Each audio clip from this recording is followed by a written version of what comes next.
The Tao of Self-Confidence, episode 763. Welcome to the Tao of Self-Confidence, where I share stories of amazing women who have discovered their inner journey to self-confidence. Visit our website at thetaoofselfconfidence.com. Your inner journey to self-confidence awaits. Well, hello, friend. Welcome to the Tao of Self-Confidence, where I share stories of amazing women who have discovered their inner journey to self-confidence. I'm your host today, Sheena Yap Chan, and today I have an amazing lady on the show today. She is a world traveler that made her dreams come true, and I'm really excited to have her on and share her story with us today on self-confidence. So without further ado, I'm going to introduce you to Jacki Ueng. Jacki, how are you today? Maybe you can fill in a little bit more by yourself to the listeners. I'm doing well. Thank you for having me, Sheena. I started my journey, I think, late in high school. My parents started taking me traveling around the world, and I got a taste of my passion through seeing different cultures, learning about different people. And I made that into a reality once I started working in my early 20s, where I started my travel blog. And since then, I've traveled to over 55 countries, which I think helps continually build my confidence as well as give back. Thanks for sharing that. And Jacki, what's your cultural background? Taiwanese, Chinese, American. Thanks for sharing that. And in your own words, how do you define self-confidence? I think there's two parts to it. I think one is being comfortable in your own skin, knowing exactly what you want and going about it no matter what society or your culture or your family says. And I think the second part is just knowing that you can overcome anything. At any time of difficulties, you feel confident in yourself, that you believe that you can conquer it without having too much self-doubt. Thanks for sharing that great definition. I like how you mentioned, knowing that you can overcome anything, because I think, as women, especially Asian women, we feel like we're always defeated. But honestly, if we just keep, moving forward, we know we can overcome them. And yeah, sometimes it might take a while, but that's life, right? It's up and down. It's not linear, and things are going to come in our way that could deter us or, have challenges. But in the end, we know enough that we can go out there and do it and overcome it and thrive. So thanks for sharing that great definition. And Jacki, what was your life like before your discovery of self-confidence? Well, I grew up in a very traditional Asian American immigrant family. My parents did the best they could to raise us in the best way they knew how, but it was very strict tiger parenting. To me, it was too much micromanaging, but as I said, they did what they thought was the best way to raise kids, especially in a new country. So I felt very suffocated and claustrophobic growing up because my every move was monitored. The only focus was on getting good grades, and getting good grades was just never my strong point. I mean, I wasn't that interested in school, but if I didn't get good grades, straight A's, then I wasn't really allowed to do anything else. So I felt very trapped. I didn't know myself. I was very shy. So it really wasn't until I was at the age of 17 when my parents let go. I think partially because the college applications were all in, and whatever happened at that point, determined what they thought was my future. And also because I was going to soon move out. So that's when I really found myself, was when they let go, when they allowed me to explore. I mean, they didn't really allow, but it was just like no more control over me. And I got to meet people of every different ethnicity in Southern California, got to go off to college. I got to try different hobbies. And that's when I really started to build my self-confidence, when I felt free. Thanks for sharing that. I think that's something we all can relate, right? I mean, we've been taught all our lives to live this one way. And yeah, back then, when our parents moved to a different country, they only know they only know what they've been taught too, right? So it's not like we can really blame them. And at the same time, we're here, we realize their style of parenting may work back then, but it won't work now because, with the different circumstances, different eras, different generations. And we have to realize we cannot go out there and be who we are today. And what was that point in your life, especially, traveling around the world? I mean, I'm sure as a woman, a lot of people probably ask you, aren't you afraid traveling to all these countries? You have no idea what's going on. And, what was that aha moment that gave you that confidence to go out there and just travel the world? I think it was from my first trip, a solo trip abroad. It was when I was 23 years old. I had been wanting to go to India for 2-3 years. I knew I was going to go, and many people said it's unsafe, blah, blah, blah. But I was determined, and I've always been that type. If I want to do something, I'm going to find a way to do it. So something as simple as I wanted a certain prom dress made. And my mom said, no, that's impossible, because she was able to sew dresses. But since she didn't like it, I found a lady nearby that made dresses out of her home. And I had a friend take me because I didn't have a car, and I got it made. So something as little as that to going to India. I started doing my research online for months, actually years leading to that trip. I contacted every solo female travel blogger that wrote about India, and we were in touch, and they gave me a lot of tips. So I finally went out early 2008 on my very first trip.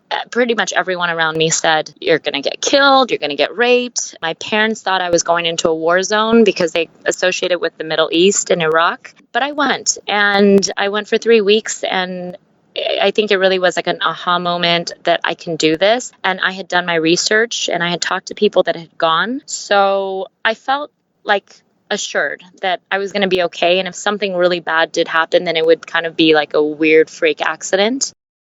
Thanks for sharing that. And I love that, you're able to share a story like this because, I'm sure a lot of, like you mentioned, a lot of people thought you were crazy for going to India by yourself. But like you said, you did the research. It's not like you decided to go to India, like you just jumped on it. You did the research. You asked every other female traveler that went there by themselves, and you research the places where it is safe to go and places that aren't safe to go, and and then you're able to do it and just show them what's possible. I mean, of course, when we do something that's out of the ordinary, people are always gonna say something, right? I mean, sometimes it's out of love, sometimes they just don't believe you, but in the end, it's up to you to make it happen, whether they listen to you or not, or whether they laugh at you or not. And you did it, and that led you to traveling to over 55 countries, right? And because of that realization, what's your life been like now?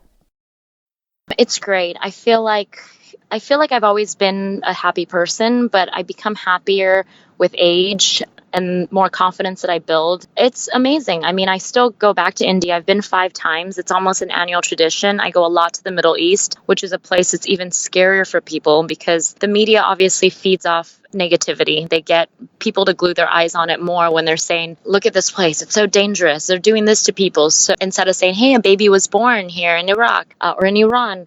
So I continually go to places that I'm drawn to culturally, but I'm also blogging about it because I want to encourage other people to go if they feel, they're drawn to it. I went to Iran in July this year for 2 weeks. I was in Lebanon in June. So I continually go places despite what people that have not gone said. And it brings true joy to my heart when I meet different people from different places, especially these places that are misunderstood and have such bad media. And the more I can give back through my blog and my audience, and I see friends of mine or audiences go and tell me, hey, because of you, I went to Lebanon. Because of you, I'm planning a trip to Iran or wherever it is. It could be Paris or it could be London. It makes me happy because I feel like it's bringing interconnectedness to this world that's kind of lacking still because of media and because of negativity or fear of different cultures and religion.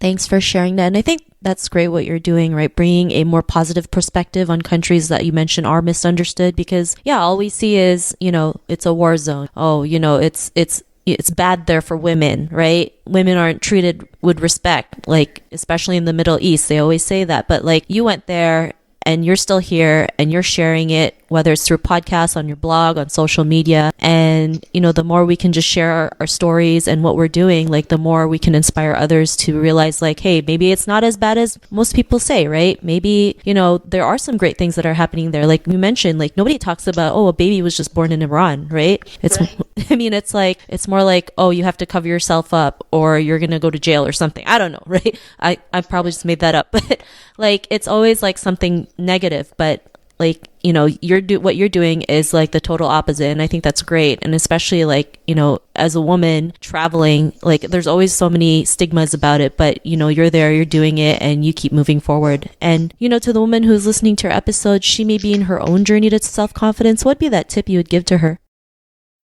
I think that the tip I would give, the very first step is that if you know what you want out of life, it brings you the step there to confidence. But for those that are searching or even those that know, I say like sit alone on a beach or even at home and envision yourself climbing a mountain or a hill, or even actually do it, like actually go climb a hill, either way in your imagination or physically doing it, and reach that top of the hill and look out and imagine exactly what your life would be like if it was exactly how you wanted it, right? Imagine whether it's you want to be a mother of 3 and you want to be the best mom ever, or you want to be a CEO, or you want to be a world traveler, whatever it is, imagine it instead of just imagining yourself climbing. Like, imagine you've made it and exactly what it would look like. And once you have that clear vision, hold on to that for a bit, meditate on that, and then afterwards write it down. I think that anytime I've written down things, whether it's a simple to-do list or it's a big dream, like I want to have 3 kids and be the best mom, or I want to travel to 50 countries. When you write it down, it seems to come true more for whatever reason.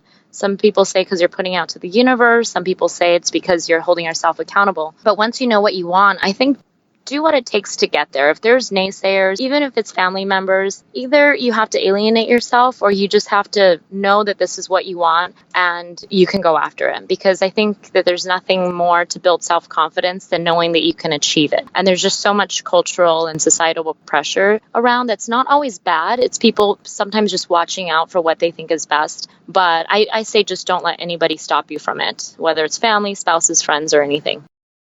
Thanks for sharing those great tips. And, I don't think a lot of people realize like everything that's been created in this world started with someone's imagination. So, our imagination is very powerful because what we imagine can also manifest in real life. So I really love that tip that you mentioned. And if our listeners wanted to get to know a little bit more about you and what you do and check out some of your travels, is there any links or social media profiles we can connect with? Yes, my blog is bohemianvagabond.com and my Instagram is also Bohemian Vagabond. And through there you can see 2 of my YouTube channels with a lot of travel videos. I have 2 videos up from Iran, which is, I think, very exciting. I went with another, she was a travel blogger from the Philippines originally. So yeah, everything's on there. Thanks for sharing that. And to our listeners, if you want to connect with Jacki, you can also head on over to the taoofselfconfidence.com and search for Jacki's name. Her show notes will pop up along with everything else that we talked about. And I really just want to thank Jacki today for taking the time to share her story and tips with us on self-confidence. So thank you so much, Jacki. Thank you for having me. Not a problem. It was really great having you on the show. And to our listeners, be on the lookout for another new episode of another amazing woman's journey to self-confidence. And we'll talk to you soon. Bye for now. Thank you for tuning in to another amazing episode of The Tao of Self-Confidence. Get your free audiobook by visiting our website at thetaoofselfconfidence.com. Your inner journey to self-confidence awaits.